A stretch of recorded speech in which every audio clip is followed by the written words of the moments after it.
Bonjour Grégory. Salut Stéphane, comment ça Bon, va? très bien et toi? Très Ouais, content de te écoute, recevoir. parfait.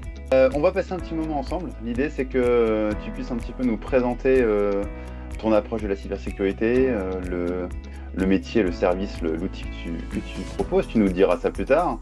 Et on va commencer tout de suite en fait, tout simplement par curiosité. On va vouloir savoir mais qui tu es. Donc Grégoire, est-ce que tu peux nous partager ton parcours, nous expliquer ce qui t'a amené à travailler dans la cyber et puis on enchaînera ensuite sur les autres questions.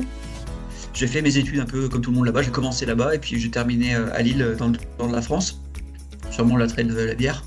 Ça s'est bien passé, j'ai enchaîné avec différentes sociétés, d'abord dans du conseil, puis dans le retail.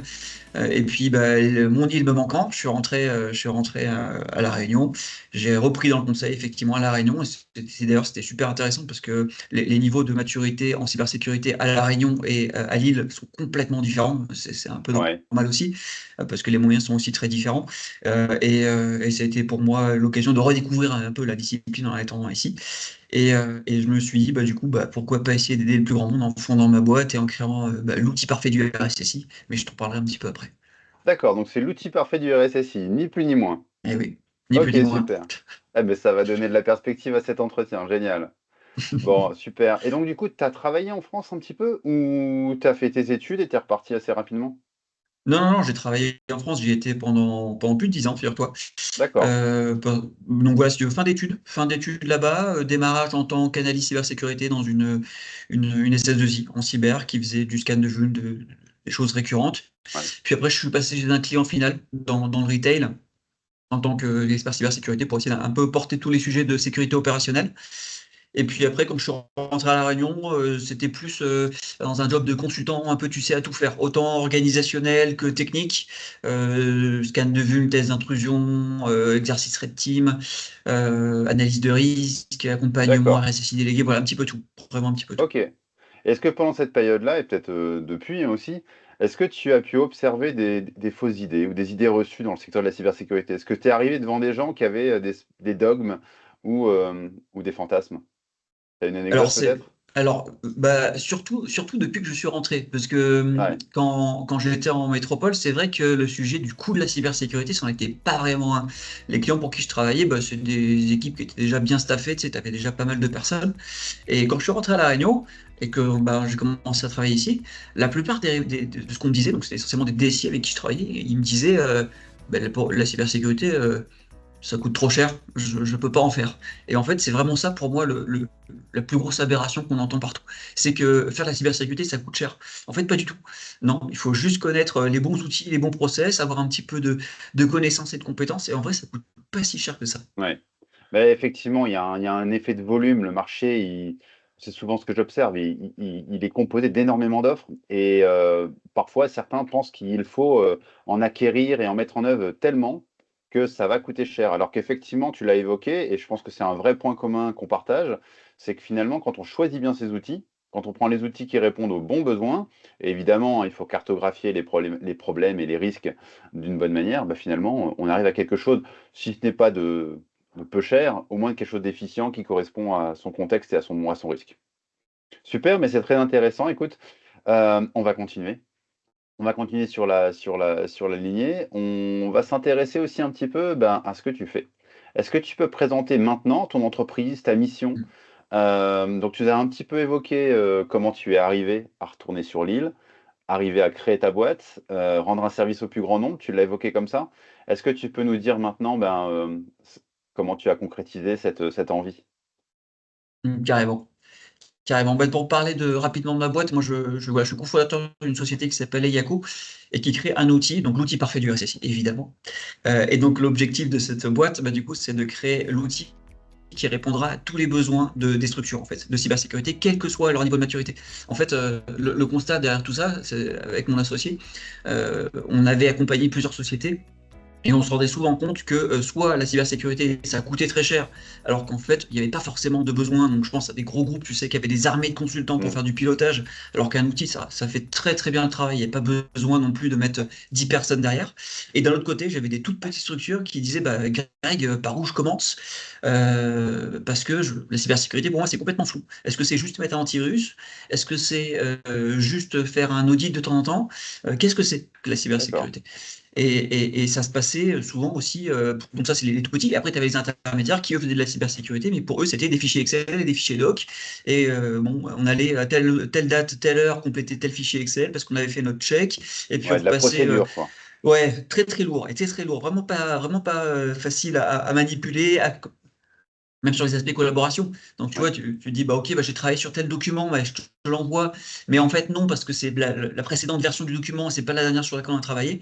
Et du coup, bah, face à tous ces besoins et toutes ces problématiques, bah, en fait, on s'est dit, bah, pourquoi pas créer un outil qui irait regrouper en fait toutes les problématiques du RSSI et les centraliser pour pouvoir bah, structurer, organiser la cybersécurité pour les entreprises, quel que soit leur niveau de Ok. maturité. Et c'est de Donc, là qu'est né Yako. ok. Et donc, ta mission au sein des Yako, c'est d'imaginer donc l'outil parfait qui Mm. centralise, manage, éventuellement peut-être suggère des actions ou en tout cas rend compte des actions qui sont menées par les équipes, c'est ça? Tout à fait. L'idée, c'est vraiment de rendre en fait la cybersécurité collaborative. Donc, l'outil vient bien évidemment accompagner bah, le client dans son utilisation sur un certain nombre d'actions à réaliser. Donc, on a pas mal, tu vois, de catalogues, de référentiels qui sont déjà pré-intégrés dans l'outil. Et au-delà de ça, évidemment, bah, il y a toute l'expertise qui peut venir bah, soit des YACO, soit même de consultants externes, puisqu'on travaille aussi avec des partenaires Très bien. pour venir bah, accompagner le client le plus possible dans sa prise en charge de la cybersécurité. L'idée était encore une fois de dire, bah, en fait, à partir du moment où tu as une appétence à la cybersécurité, bah, il te faut quand même un outil pour regrouper tout le monde autour de ça en disant, bah, ok, j'ai un tel qui veut savoir où est-ce qu'on en est sur tel projet, bah, pas de problème, il se connecte Mm. à la solution, il Ouais. voit où est-ce qu'il en est. J'ai un dirigeant de la même société qui veut savoir où est-ce qu'on en est sur l'approche au global, ah bah, il se connecte et encore une fois, il a l'approche. Encore une fois, l'idée étant de rendons la cybersécurité collaborative, simple d'accès. Mmh. Ouais, c'est essentiel.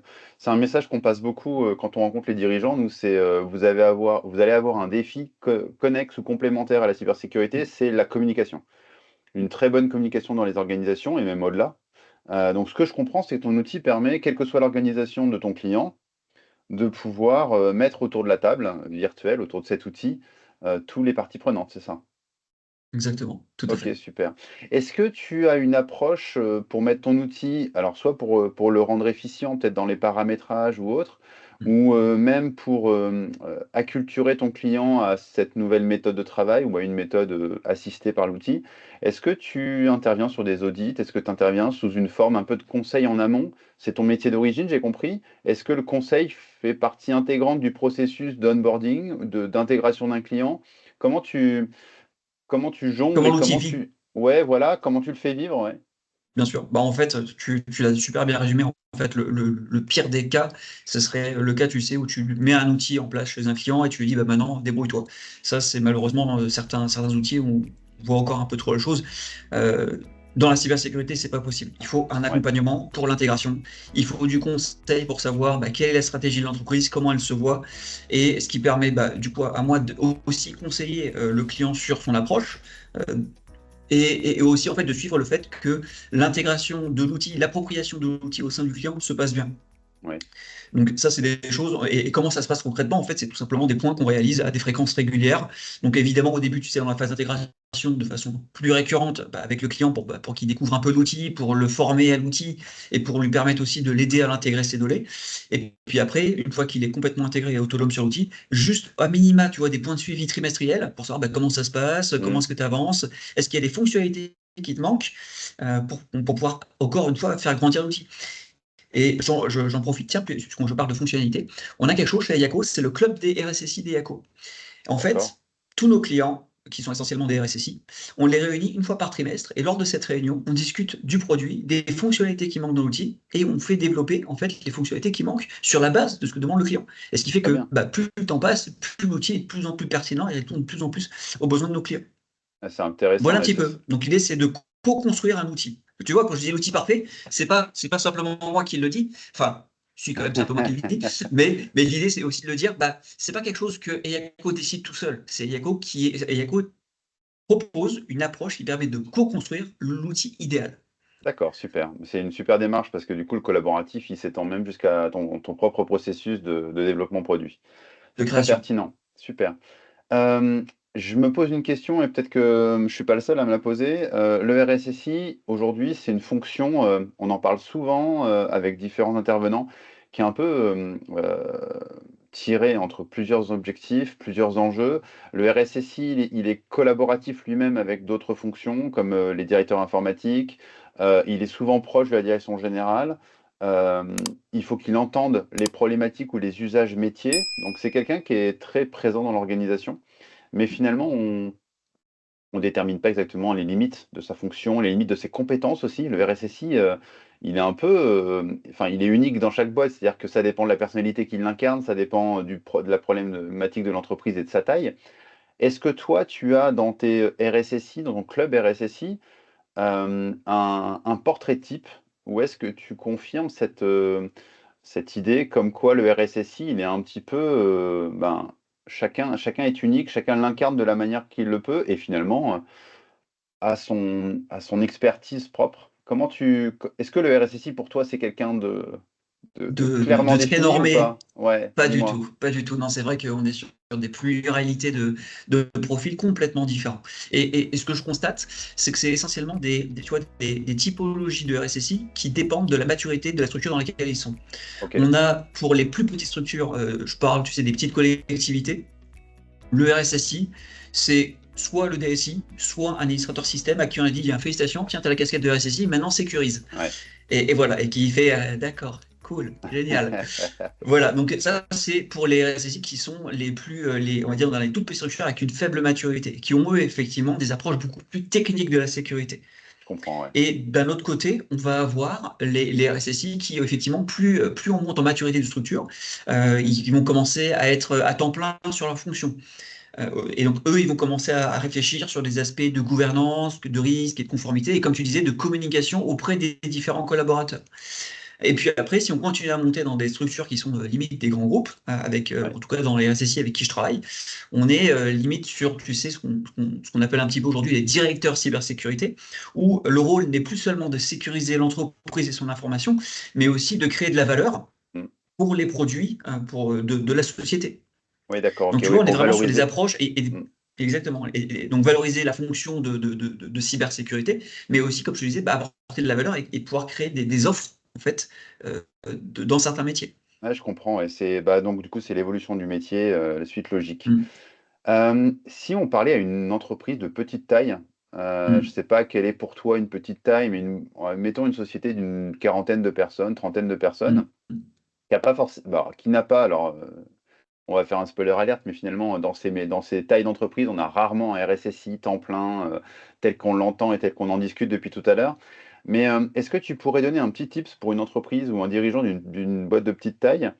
Hem, Comment est-ce qu'il pourrait initier une démarche qui ressemblerait à celle d'intégrer un RSSI?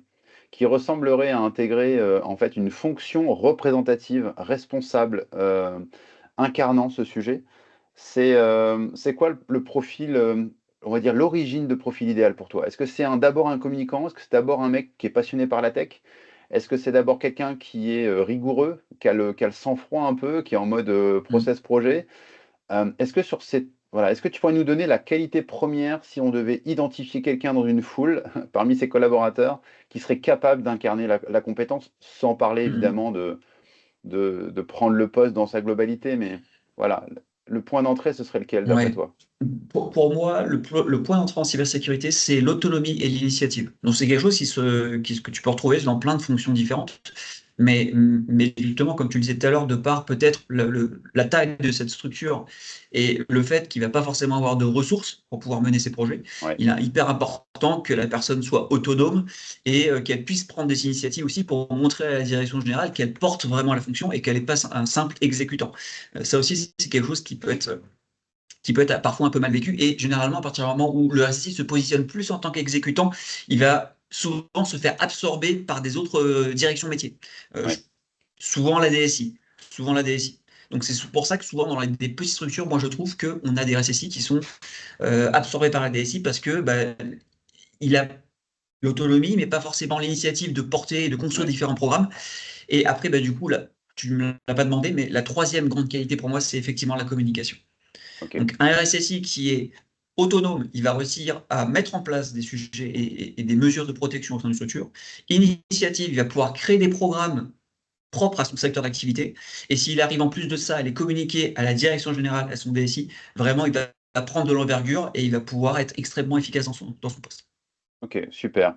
Et pour enfoncer un peu le clou de ma question, on était dans une petite société. Est-ce que être passionné ou être curieux de technologie va lui suffire? Ou est-ce que tu penses vraiment qu'il faut un bagage tech à la base? Il faut un bagage tech pour comprendre hem, les offres, pour comprendre les risques, pour comprendre les conséquences d'une cyberattaque? Ou est-ce que tu fais partie des gens qui pensent que, c'est un sujet, de une fois qu'on se cultive, on éveille son sens, et sa compréhension de la cybersécurité, il y a suffisamment, de discours, de sites de référence et j'espère aussi potentiellement assez de prestataires, clairvoyants, pertinents pour que finalement, cette personne soit autonome simplement en échangeant et en faisant, acte de critique et acte, comme tu dis, d'initiative. Je choisis le moite-moite. C'est Ouais? possible? Allez, 50-50, je Euh, te l'accorde. ouais, ouais. Alors, pourquoi le 50-50? Effectivement, je pense que de toute façon, quel que soit le profil en cybersécurité, la curiosité, l'ouverture d'esprit, c'est un impératif et que le milieu évolue tellement que c'est une nécessité de s'informer des nouvelles typologies d'attaque, des nouveaux outils qui sortent et de comment tu peux mieux répondre à tes problématiques. Maintenant, je pense que pour être en capacité de qualifier les offres suffisamment finement, de pouvoir créer des process, d'intégrer des outils pour que ça réponde de façon la plus optimale possible à ton besoin, je pense qu'il est nécessaire d'avoir un bagage technique pour challenger ce qui t'est proposé comme typologie d'outils. Donc ça, c'est plus pour la partie construction de la cybersécurité. Et après, même sur la partie réponse à incident, puisque c'est un peu les deux gros volets, euh, demain, tu te manges une cyberattaque. Si tu sais pas, si tu connais pas les tactiques Mitre, par exemple, tu sais pas ce que va faire un attaquant pour rentrer chez toi. Tu sais pas comment est-ce qu'il va faire pour exfiltrer de la donnée. Tu sais pas comment est-ce qu'il va faire pour maintenir ses accès chez toi. Et sans connaître tout ça, ça devient tout de suite plus compliqué de réagir et de conseiller un dirigeant. Oui, parce que Donc c'est pour ça que je dis le moite-moite. ouais, il manque d'imagination, quoi. Il faut que le RSSI ait Bah, de l'imagination et autant que faire se peut, la même que le cyberattaquant ou OK, alors c'est évidemment, tu vas me dire, bah oui, mais les prestataires, les experts. Alors oui, effectivement, je pense qu'il est aussi impératif que ces personnes-là, les RSSI, se fassent accompagner d'experts, parce qu'on ne peut pas tout savoir. mmh, Clairement, c'est impossible, quel que soit le niveau de maturité et de seniorité d'une personne. C'est impossible. Maintenant, au-delà de ça, il faut quand même, le RSSI reste la personne qui a la vision la plus transverse de la cybersécurité d'une structure et ouais. qui sera à même de conseiller le plus possible sur la base de ce que lui, on lui fournit comme information. Et donc voilà, donc c'est pour ça, pour moi, tu vois, c'est quelque chose un peu. Il faut un petit peu de tout. Ouais, ce Il que je faut retiens quand du. même, ce que je retiens de ton propos, c'est quand même donc de la curiosité, de l'intérêt, de l'autonomie, donc Mm. et de la prise d'initiative, ça c'est essentiel. Bah, bon, j'espère que enfin, j'ai je pense presque que c'est quelque chose qui est, intrinsèque, dans l'entreprise. Il faut être tout Mm. ça. Parce qu'effectivement, ça permet de conserver, son sens critique, d'éveiller sa curiosité. C'est quand même ce qui permet de voir loin devant, donc d'être dans la projection, donc dans la stratégie et le cas échéant de réagir vite. Donc, je prends tes conseils et je te remercie. Hem, Pareil, alors il y a une deuxième ambiguïté, alors qui est une ambiguïté qui est pas liée au RSSI, mais qui est liée à l'organisation, réglementaire depuis quelques années. C'est la dualité entre la protection de données, alors qui est, le travail souvent, de ce qu'on appelle le DPO, donc quelqu'un qui va Mm. incarner en fait, la capacité à cartographier, là où sont les données de l'entreprise, lesquelles sont sensibles et comment elles sont traitées. Donc il y a la protection des données d'un côté, puis il y a la cybersécurité de l'autre. Alors souvent, la cybersécurité est un excellent, enfin, est une excellente réponse ou comportement à avoir quand on a des données sensibles à protéger. Donc l'un va souvent motiver l'autre. Mais du coup, dans l'entreprise, c'est créé un peu deux fonctions. Le DPO d'un côté, le RSSI de l'autre. Comment toi tu réconcilies ou est-ce que tu réconcilies ces deux univers parce que d'un côté, il y a peut-être le contenu à protéger, de l'autre côté, il y a une stratégie pour protéger ce contenu de données sensibles. Du coup, voilà, est-ce que ton outil répond à ces problématiques d'inventaire, etc., des données sensibles, donc du RGPD? Et est-ce que tu vois des RSSI qui sont en fonction un peu duale avec, avec cette obligation-là? Ça fait beaucoup de questions, mais je vais Pardon, hein. commencer par répondre non, non, mais t'inquiète, je vais commencer par répondre à la première. Quand tu parles de cybersécurité et de réglementation, moi j'ai envie d'y mettre un peu comme parallèle l'approche par conformité et l'approche par les risques. Je le vois Mmh. un petit peu comme ça. Et de ma fenêtre, ce que j'ai l'impression d'observer, c'est que pour beaucoup de structures, la cybersécurité, c'est encore un ça coûte trop cher, ça m'intéresse pas, de toute façon, je suis trop petit, on m'attaquera jamais, Mmh. et puis voilà, de toute façon, j'ai des données qui intéressent personne. Et donc, pour moi, l'approche réglementaire, ça a été la réponse de l'État pour essayer de faire prendre conscience aux dirigeants de ce truc-là que si c'est un sujet qui est important pour tout le monde, qu'il faut le mettre en place, et voici le cadre minimum normatif qu'il faut mettre en place. Donc, pour des toutes petites structures, l'intérêt de faire cette approche réglementaire, c'est au moins de dégager un certain nombre de ressources, déjà pour étudier l'approche et de commencer à mettre en place une certaine maturité minimale. Donc, en ça, je trouve que c'est quelque chose de très bien. Maintenant, effectivement, sur le contenu de ces sujets réglementaires, c'est des choses qui sont déjà étudiées par la cybersécurité et c'est des choses qui sont normalement déjà portées par le RSSI. Donc, moi, j'ai tendance à observer quand même qu'il y a souvent des sujets qui sont en doublon entre les deux et Ouais, que mutualiser les fonctions, tu vois, de cybersécurité, DPO, ça peut faire sens. Ça peut clairement faire sens euh, de manière un peu globale. ouais. Après, pour parler de l'approche par les risques, puisqu'on a parlé de l'approche réglementaire qui était le premier pied dans la porte pour pouvoir dégager un certain nombre de Mmh. ressources, l'approche par les risques, ça va être la façon la plus intelligente pour les dirigeants de dépenser ces ressources. Parce que l'approche par conformité, D'accord. ça va être, OK, c'est écrit blanc, on applique blanc sur l'intégralité de la structure. Mais peut-être que sur l'intégralité de la structure, la vraie partie qu'il faut sécuriser, c'est peut-être juste une toute petite partie du SI, et peut-être pas Ouais. la globalité. Et donc, l'approche par les risques, c'est la possibilité pour les dirigeants d'aborder le sujet de la cybersécurité sur l'approche la plus cost-effective possible, D'accord. Et ou là, tu cost-efficient. ouais, c'est ça, c'est que voilà, ce que j'allais Mm. dire, c'est que tu reparles d'efficience, quoi. Tu reparles Ouais, tout du à côté, fait. efficacité de la démarche qui, du coup, engendre le fait que c'est pas forcément très complexe ou que complexe, c'est pas que très cher et Mm. on peut améliorer les choses. Et j'entends souvent dire, c'est une chose que je partage, hein, c'est que quand on est une PME ou encore une fois, c'est le côté PME est compliqué, mais quand on est une société peu mature ou peu équipée avec, des ressources limitées sur la cybersécurité, c'est intéressant de vraiment se poser la question de l'efficience et donc d'être finalement plus tactique que stratégique. Donc Mm. évidemment, il faut une partie un peu stratégique où il faut avoir une vue d'ensemble de ces risques, éventuellement, comme tu le dis aussi, une vue d'ensemble des réglementations qui te concernent. Mais Mm. néanmoins, derrière, il faut une approche tactique pour être sûr de taper et de cibler l'action là où c'est nécessaire. Mm. Et Yako Est-ce fait les deux.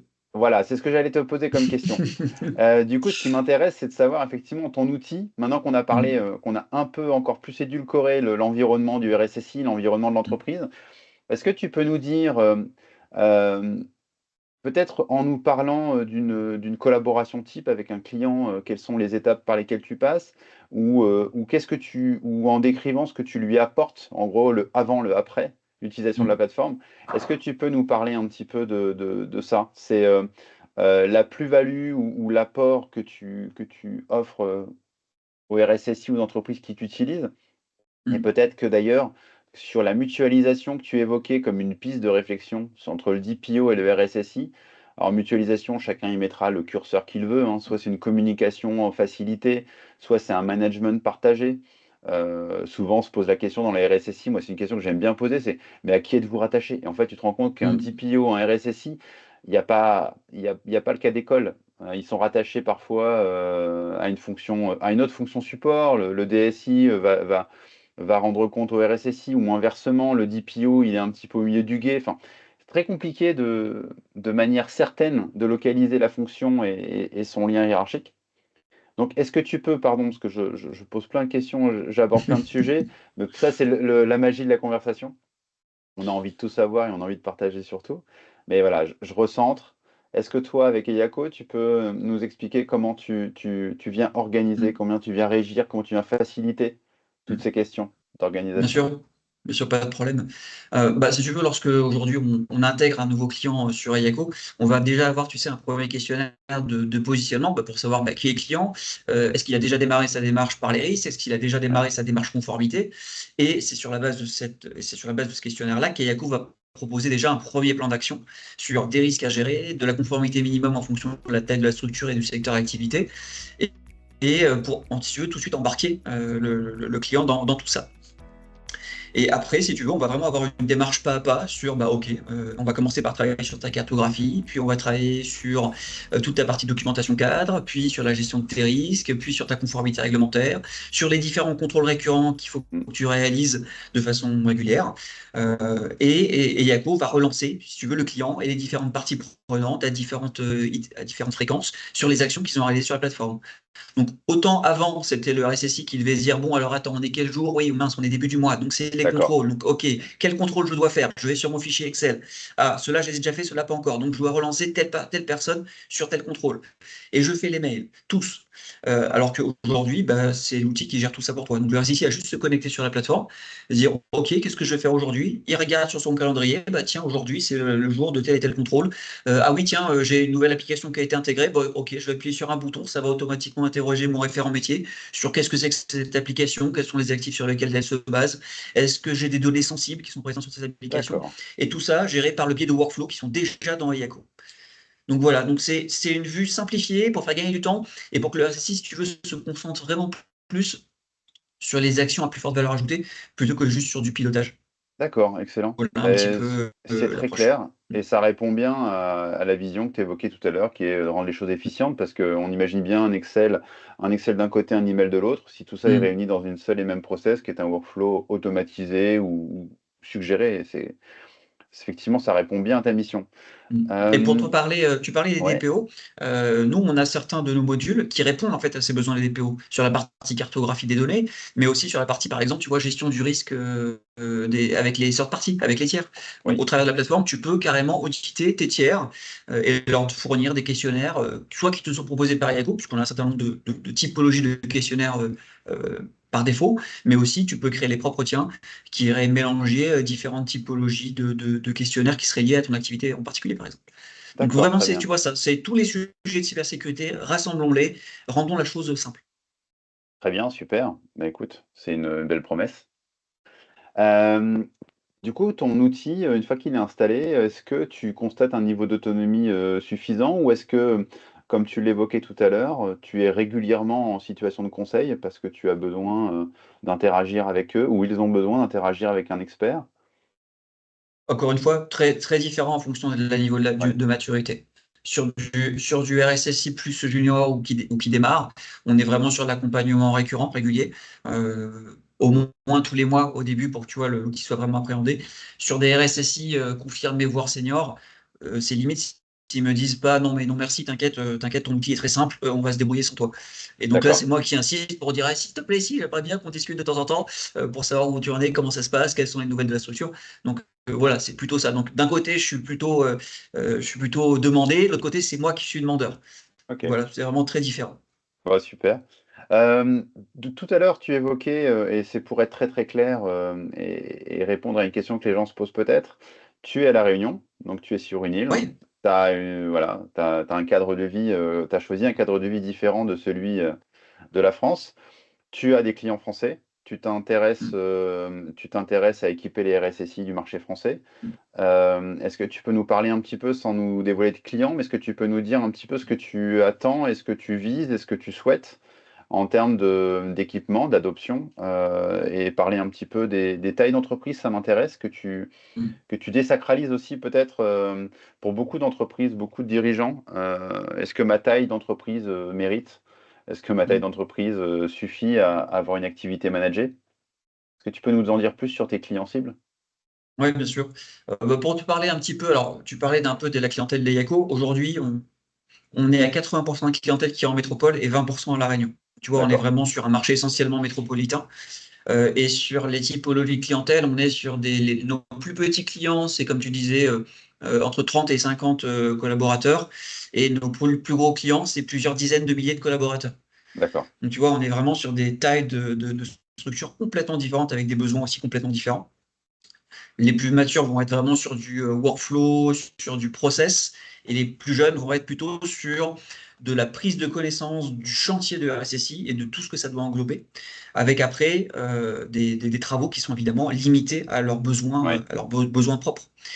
On travaille, pour te donner un petit peu les secteurs avec qui on travaille, évidemment, collectivité, santé sont les personnes avec qui on travaille le plus, mais on est aussi dans le transport, dans la tech et quelques boîtes aussi dans la finance. On travaille aussi avec certains OIV d'accord. pour te donner voilà, un peu différentes typologies Donc là, on est sur de l'organisation clients qui ont d'importance vitale. Donc on est sur Tout la à fait, oui. conformité avant tout, j'imagine.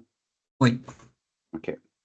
Ça, c'est bien parce que ça démontre une expertise forte. Parce que, évidemment, tout le monde n'a pas euh, j'allais dire le plaisir, mais la, pas toujours des clients OIV ou OSE, qui sont des organisations mm, sensibles, qui sont particulièrement observées, regardées, conseillées aussi par les autres autorisés, hein, comme l'ANSSI par mm, exemple.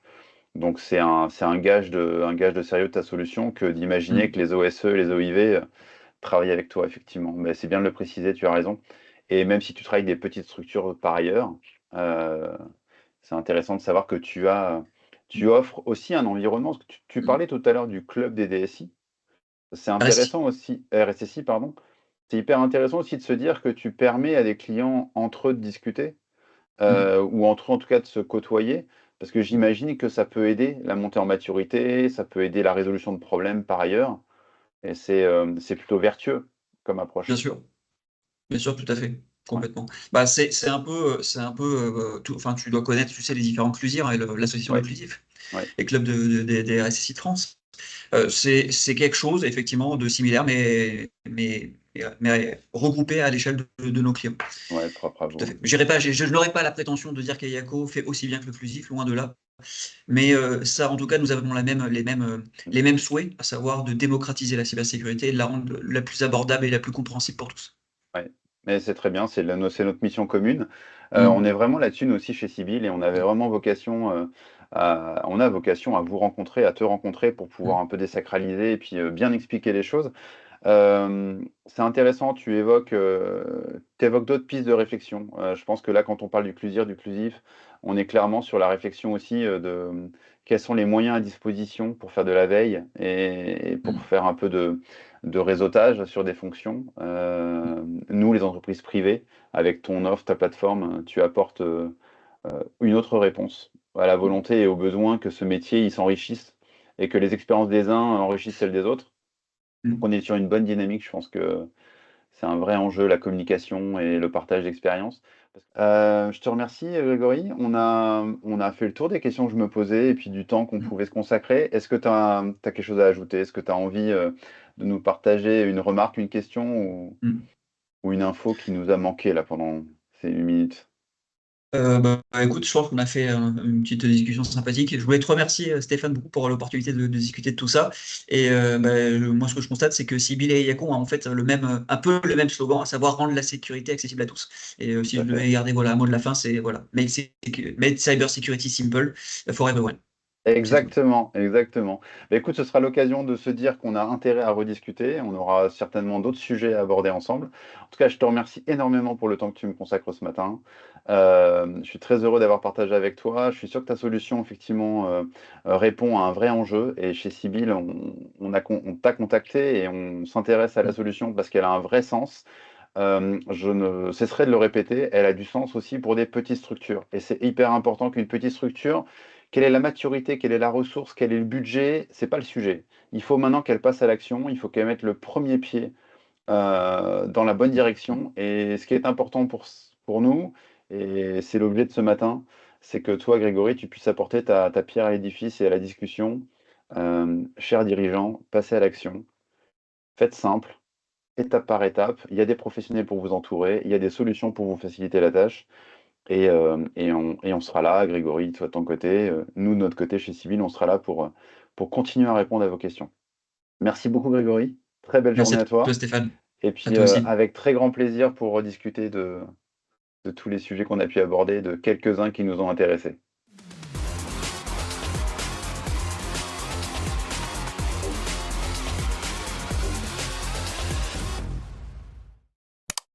Tu as mon numéro.